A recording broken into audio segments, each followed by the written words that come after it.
This is Hidden Killers Live with Tony Brueski, Stacey Cole, and Todd Michaels. We are standing at the edge of something this country has never seen before. The Epstein files aren't just going to be debated anymore. They're going to be released. Entire vaults of documents, names, maybe. We're still wondering about that part. Communications, patterns, timelines, the scaffolding of a predatory system that operated in plain sight across decades, countries, and institutions. And whether people realize it or not, this is going to have a massive psychological impact on millions of Americans. Survivors, families, whistleblowers, communities, people who trusted systems that protected Epstein, and people who trusted public figures whose names may now surface.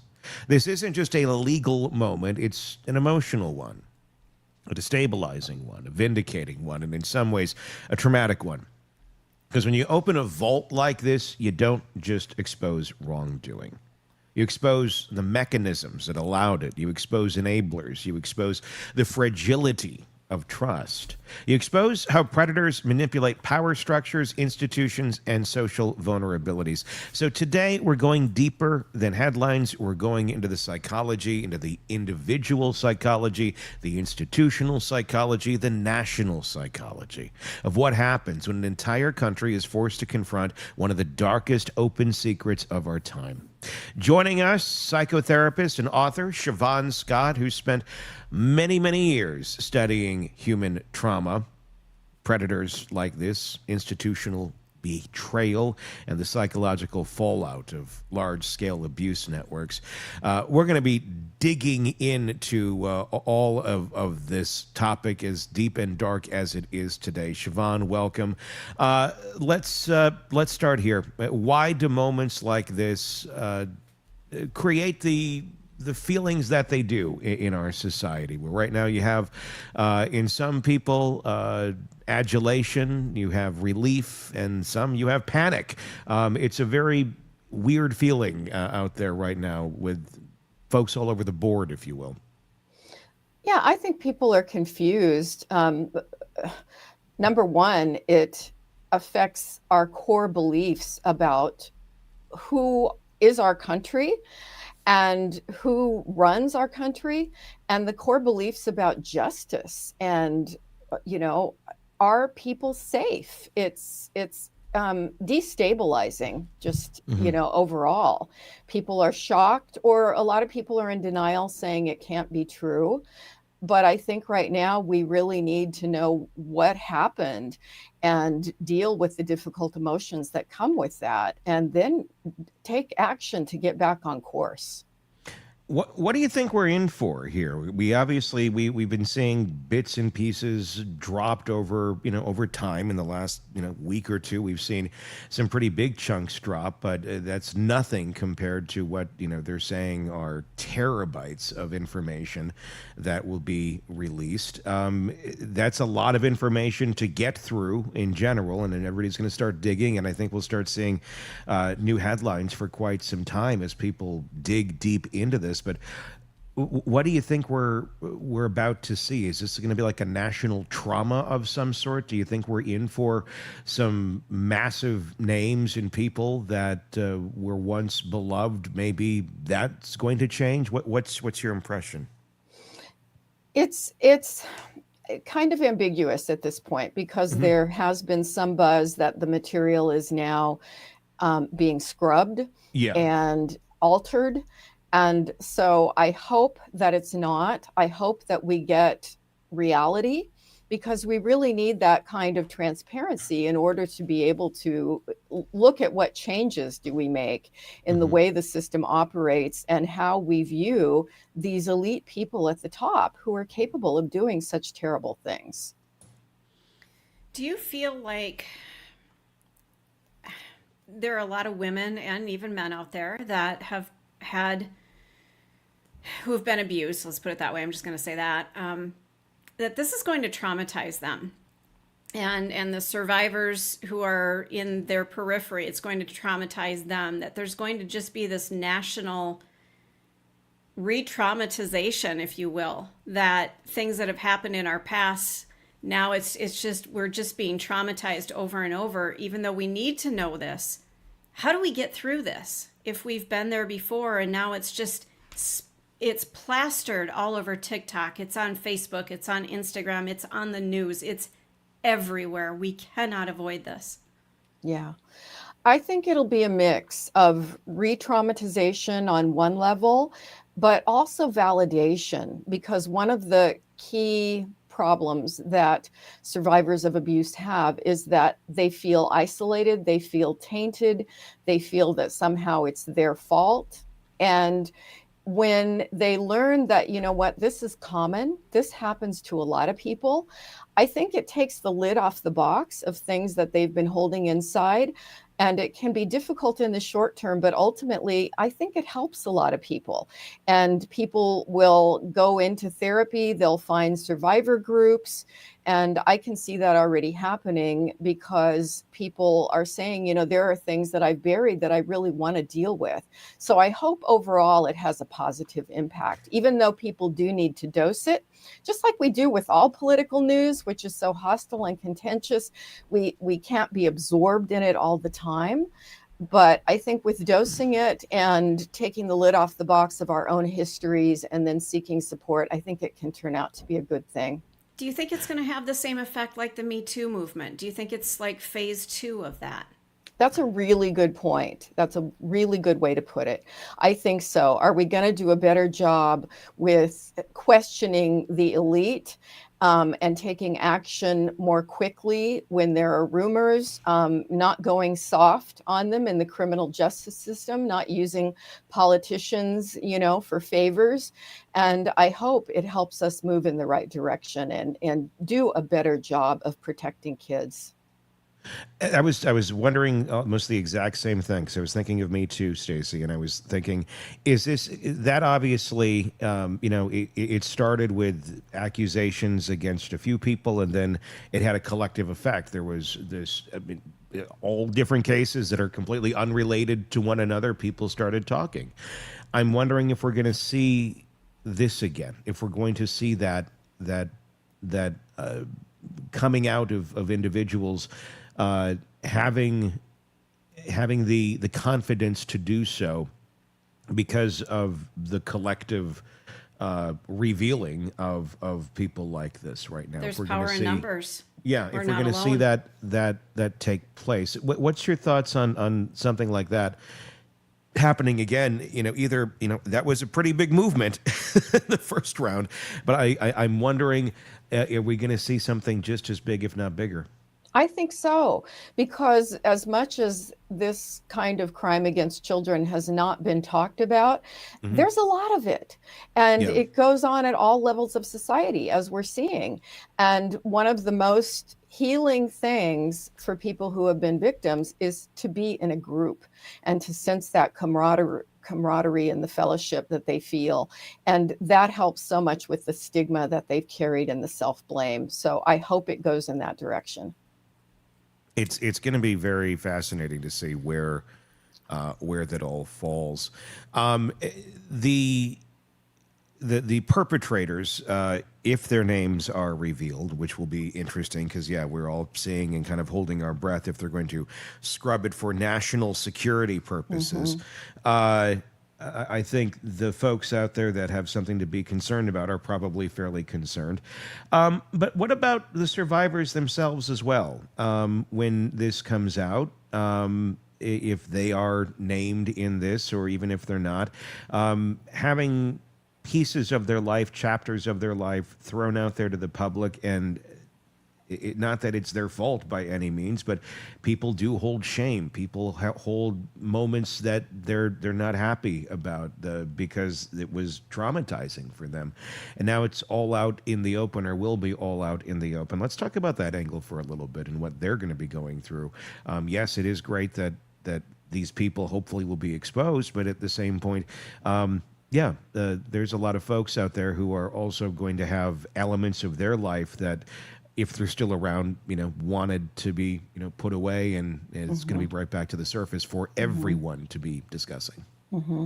And that's the hard part, for many victims, they're not as concerned about their anonymity, but those are the names that I think should be scrubbed, certainly from any public exposure, just as we, when kids are molested or assaulted in the home, we publish the names of the perpetrators, but not the victims. And they should be the ones to have control. Some of them do want to come out and tell their story, just as Virginia Giuffre has done. And that can be very healing for them to feel like, you know what, I don't need to carry the shame here. But it certainly will throw a lot of people back into symptoms of their chronic PTSD.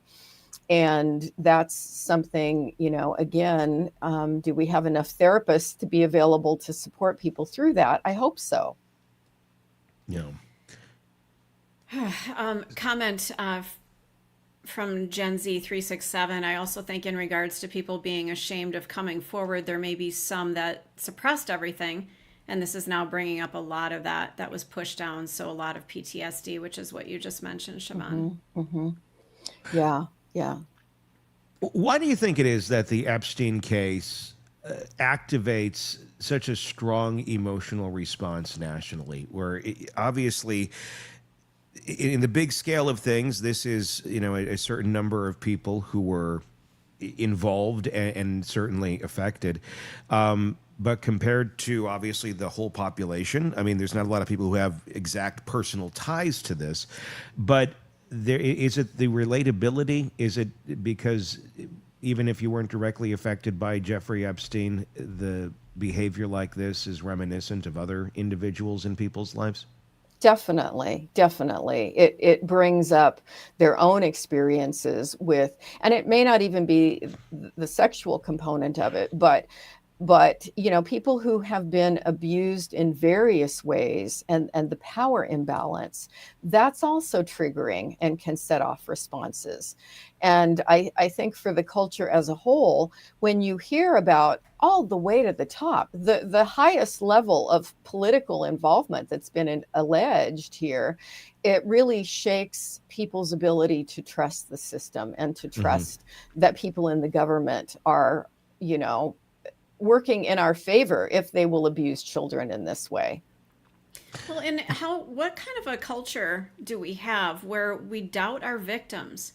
We doubt when somebody says this happened to me. And I've heard from surprisingly a lot of women who are doubting these victims. And I just kind of do a double take, like, really? Really? Do you think somebody is going to talk about something so traumatic and horrific and make it up? And yes, there are those that will fabricate something like this, but for the majority, I really believe that these people are telling the truth. So it's really disheartening to hear, especially women, placing blame and not believing these victims. It makes it scarier for anybody to come out in the future. It definitely does. And that's a problem we've had in this country forever. Well, probably everywhere in the world, is the tendency to blame the victim. On some level, it makes people feel safer that, well, I'm not the kind of person that this would happen to, so I don't need to worry about it. So all these other women, they've done something, or young girls, they've done something to cause this. I mean, I've worked with pedophiles in the past who talked about, well, this was a very seductive, my daughter was a very seductive 6-year-old. And it just goes with this kind of predatory thinking that the victim's poor judgment, or if she hadn't been drinking, or if he hadn't have put himself in that crowd at that party, this wouldn't have happened. And it makes people feel safer that they're, not that kind of person, so it's not going to happen to them. The other thing that I think we're running into now, because the country has been so divided into political tribes, and when they hear that their hero is implicated in some way, they immediately go into denial and attacking the victim that's making the allegations. But we've seen our heroes fall before, haven't we? Yeah, I would think so, but I don't know if it's to this degree when you're taking it as high as this goes. And that's what I wonder about is how are even when this all comes out, are people going to believe it? If it implicates people that they don't want to believe could be monstrous. I mean, it's not a secret that, you know, some of these people that are out there, I can think of many on both sides, you know, of both political leanings, that the answer is probably yes, very monstrous. And if information comes out about them, not going to be shocked by it.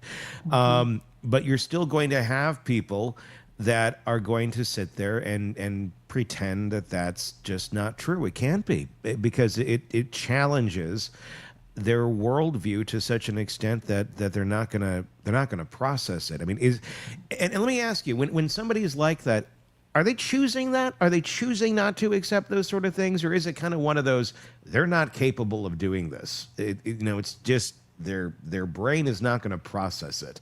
Like some folks don't have empathy, or some just not capable of really being able to process things certain ways without utter total mental breakdown. Yeah, I think there's probably more of the second, that their denial is just so intense, because in order to acknowledge that their fearless leader, their hero, is a sexual predator, that would shake their identity, because they're seeing that this, as an example, their person was sent by God. And there are a lot of people who believe that about one specific person at the top, that he is sent by God. And I think video could show up of that person doing something with a child, something vividly violent or sexual, and folks would still see it and say, this is a scam. This is, you know, a conspiracy. This never happened. This is AI. And so there's a certain percentage of people that are simply not going to accept it. And I do think that's a defense mechanism. It would shatter their world to see the truth. Bending the rules of reality is really what it is. We're talking with Shavaun Scott about the Epstein, the cover-up, and now the release of the files as they will be released now. We'll see as to what extent in the coming days, weeks, months. Who knows how long it's going to take for all this. I don't anticipate a fast drop, but who knows? Anything is possible. Bending the rules of reality seem to be what a lot of people are doing right now in the lead up to this. We've heard a lot of discussions, people talking about, especially when it gets political, and I'm not going political here at all, because I don't care what side you're on. If you're a horrible person, you've done this shit, you need to burn. Yep. And that's it. To me, there's nothing political about this. I'm not more excited when I hear a member of this party might be on it, or a member of that party. It's like, okay, great, bring them all up. Take them down. Let's take them down.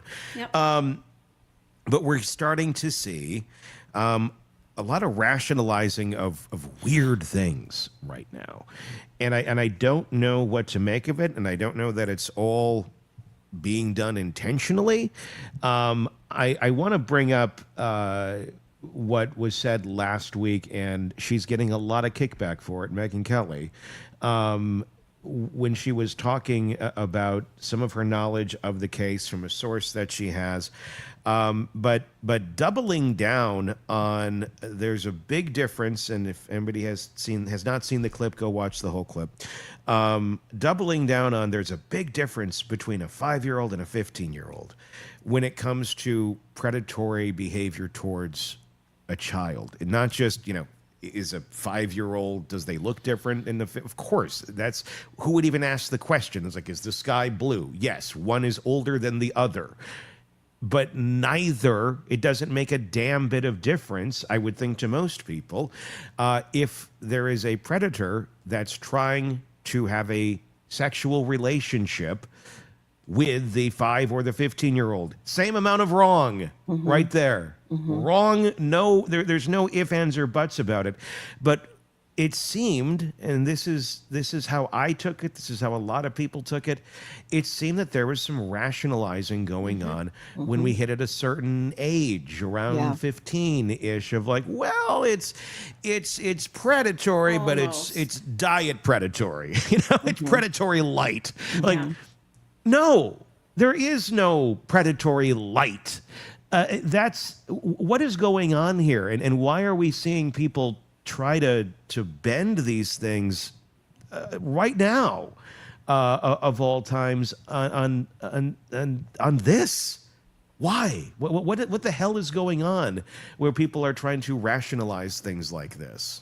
I think on some level it's back to, I don't want my guy or my team to go down, and therefore they're coming up with anything they can to make it sound like it's not that bad. And in truth, a pedophile is someone who's sexually attracted to pre-puberty children. A hebephile is a person who's attracted to post-puberty children because they're still children at 13, 14, 15. But that's a particular kind of paraphilia where this is the individual's primary sexual attraction. It is still wrong. It is still an incredible power imbalance. A 13, 14, 15-year-old is not capable of giving informed consent.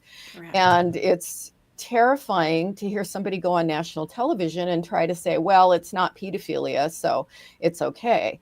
And sure, you can break it into hebephilia. That's still a crime. It's still wrong. It's still pathological. I want to say that's the first time I've heard that term. And she wasn't arguing the terms. You know, it was that was what kind of got me about it. I mean, it wasn't like, well, that's technically this. I mean, of course we can, okay, well, that is technically this and that. I get that. But it's the normalization, it's the rationalization of it, and that's where I'm. And I don't know. I mean, the other thing that was coming to mind, in no way, shape, or form, I don't know anything about her, and I don't know what her past is, and I don't know what her history is, and I'm not saying this at all. But could there be leakage sometimes when people are rationalizing things like this because of their own traumas of what they've gone through? That people try, no matter what, to be healthy, hopefully, and that they've moved on from things and they've healed in certain ways, but that healing looks different for every single person. I'm wondering sometimes when you have people doing those sort of weird rationalizations of, well, I had it hard too, in really weird ways like this, is some of that leaking over sometimes? And I don't know specifically here, but when I'm speaking more in general terms with people rationalizing stuff. It sure could be that. It could also be that they grew up in one of the states that still legalizes child marriage. There's a big movement now. I have friends who are a part of it to basically say, if you're under 18, it doesn't matter what the circumstances are, you can't get married. And there are states, I believe Utah was one, where girls as young as 13 could be married and have a marriage license. And so there are probably people from these kind of subcultures who look at it differently, who don't understand the developmental damage that this does to kids. And because it's in my book, it's open. I was married at 16 and I was groomed at 15 and I went along with it. And at the time, I thought I was an adult. I look back at those wedding pictures now and I'm a baby-faced kid. I was a child, but the person in that situation just doesn't realize it. And the pastor validated the marriage, even though the man was 25. And this was clearly not psychologically healthy. And I was a needy kid. And there were so many things about this courtship that should have been red flags to my parents, that people still in this day and time just don't get it. We've got a comment.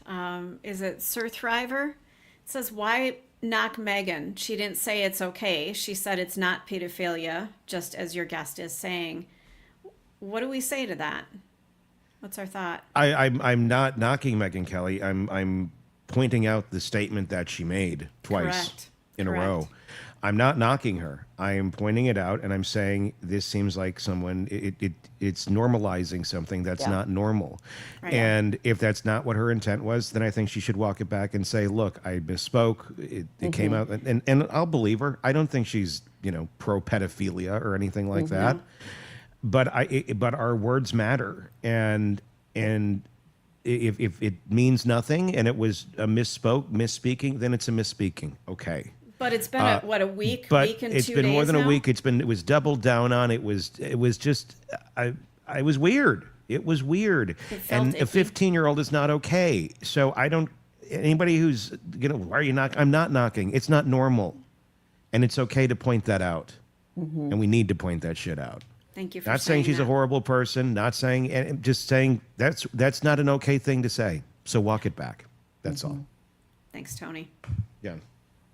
So, it's weird. It's weird seeing the rationalizing and the place that we've gotten into in this country on this topic and where it's heading. What else do we have in the comments right now?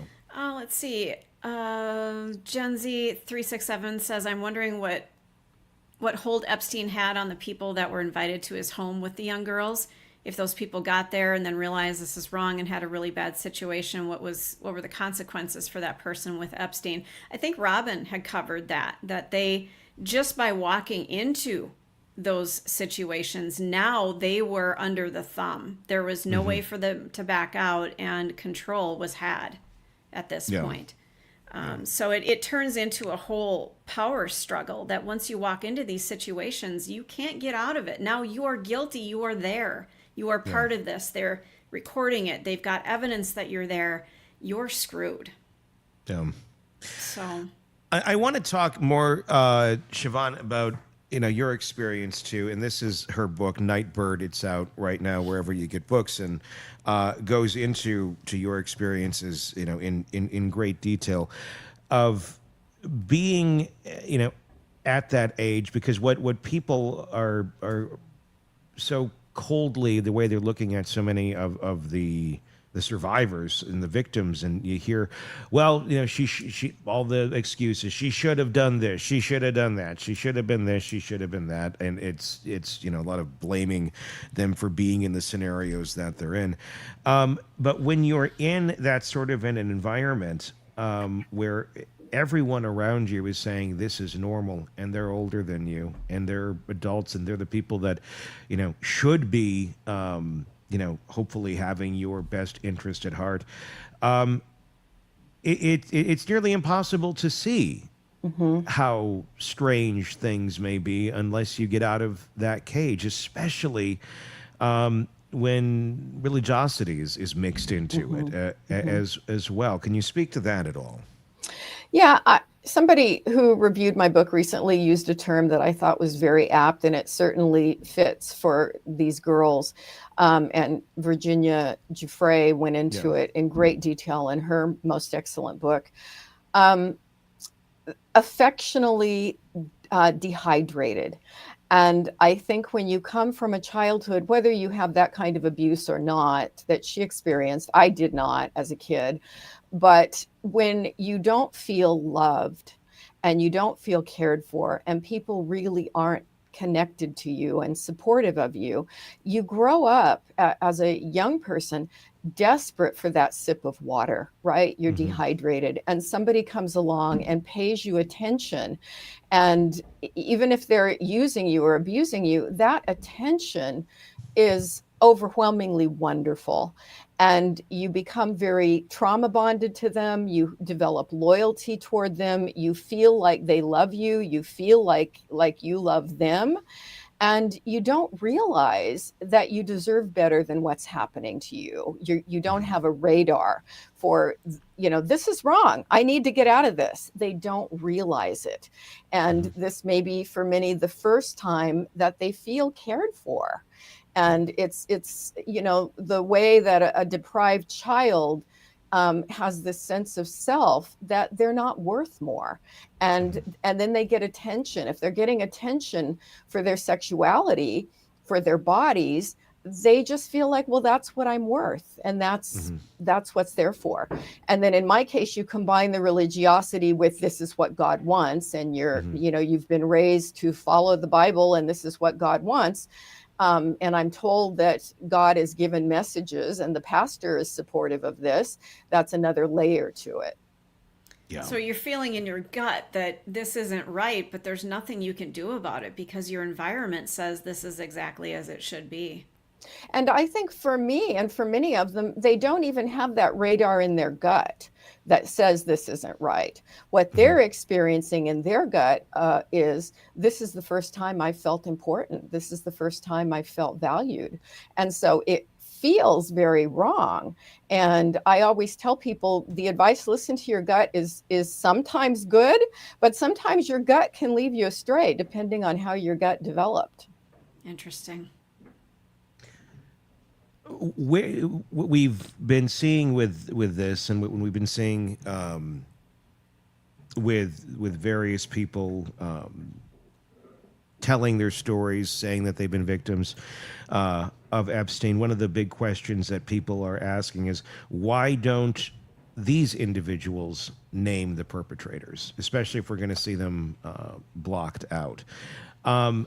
And obviously there's legal reasons for that, because they'd like to not, go bankrupt and be sued 800 ways to Tuesday because this is a very hard thing to prove. This is a very hard thing to document. And the other thought I had on that is, do they know they're perpetrators? Or if you're on Epstein Island or wherever you were, they weren't all there. They were in his homes. They were all over the place. I do wonder, a lot of these, young women, did they even know who some of these people were if they were coming and going? Obviously, Virginia Giuffre did know some of them, but some I do wonder if the scale as to which it appears he was running this thing, if there's just so many people that came that they weren't celebrities, they weren't of note, they had money and they had power, but unless you're a celebrity and you're a 15-year-old girl, you're probably not going to know who every person is. Yeah, 100%. I think both of those things are true. They've probably been advised for legal reasons to not start name dropping at this point. And I don't know what all the consequences for that could be, but certainly, yeah, having a lawsuit against you could be very scary. And then, yeah, being in that situation where it's one man after another, multiple men, and they don't know who these people are, certainly very likely for some of them. An interesting comment that just came in. Jacqueline said, I was groomed and molested as a minor. I have never had a long-lasting and fully healthy relationship. I'm in my 40s. No matter how hard I try to, with the knowledge that I don't need to correct my past. This is a lifelong journey for these people. This is never going to go away. My heart goes out to people dealing with this. And a lot of them are in our chat section right now. These are people who have dealt with this, who've been around this. It's coming to the forefront now. It really is. And that's, I think, the thing that's good about this is if they feel, you know what, I'm not the only one. I'm not alone here. And as I tell everybody that I've met who has this kind of history, hold hope. Healing happens. It's not linear. It's not quick. It can take a lifetime to unpack all of it. But I think every decade people show a lot of improvement and a lot of growth. And I mean, it doesn't mean it takes a decade for change to happen, but it's developmental in nature. As we get older, we get more insight. We are able to do a better job with putting it in perspective, forgiving ourselves for errors in judgment that we had because we were young and we didn't know better. And it's something I think that most people can eventually gain a sense of peace and healing and come to a place where they no longer feel tainted by it. But it definitely affects our core being. It's not an easy path. I'm going to imagine when this comes out, and if there's names that are in there that we haven't heard yet, predators, they don't, they're not always, I guess, going to the same source for what they're getting. This is examining one of those sources. This is examining the Epstein area of where these predators got what they were looking for through him. I'm going to guess this is going to expose a lot of other networks too, that there's going to be other people who are going to, suddenly, okay, well, they're getting this over here. Where else are they getting it as they travel in their packs?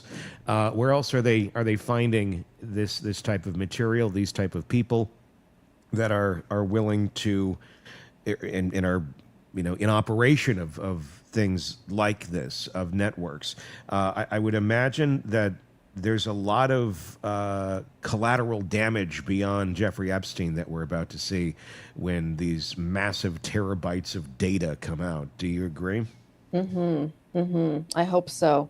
I hope that we can have the blinders off as a culture, as a country, that we need to protect children, boys and girls, and we can't validate people who are exploitive, who are predators. And everybody needs to talk. Everybody needs to open up about what they know when particularly these powerful people are involved, and people cover it up for them, because it's all the enablers who are at fault as well. And I think it's important too to look at it, and because I think we're gonna see people, and we're gonna see accounts of people when they were younger, and some of these people are gonna be old men now. Yeah. And I think it's important to remember, old men are still just as dangerous as the younger men. We see it in so many cases where creepy predator who's 70-something, who's 80-something, preying on kids. They still do it. So I think we're going to have to resist that urge a little bit, too, of like, oh, well, they're old. It's just grandpa. It's just grandpa. And, yeah. And here's a weird thought for you. It happens in nursing homes with elderly people, where women in nursing homes who have dementia are sexually victimized by other old men in the nursing home. And those cases are rather horrifying. How would you like knowing grandma's being assaulted every night in her nursing home? I mean, old people who are predators are still predators. It's something that doesn't change in people. If that's what you are, that's what you are. That's why I wish we could just eliminate them. But we don't. And they will prey until the day they die. It's going to be very fascinating. Shavaun Scott, thank you for being on and talking about this as we're on the verge of all this coming out. Nightbird is her book. You can get it wherever books are sold. It's her memoir, and very worth a read. All right. Until next time, for Todd, for Stacy, for Shavaun, I'm Tony Brueski. We'll talk again real soon. Want more on this case and others? Then press subscribe now and don't miss a moment of true crime coverage from Tony Brueski and the Hidden Killers podcast.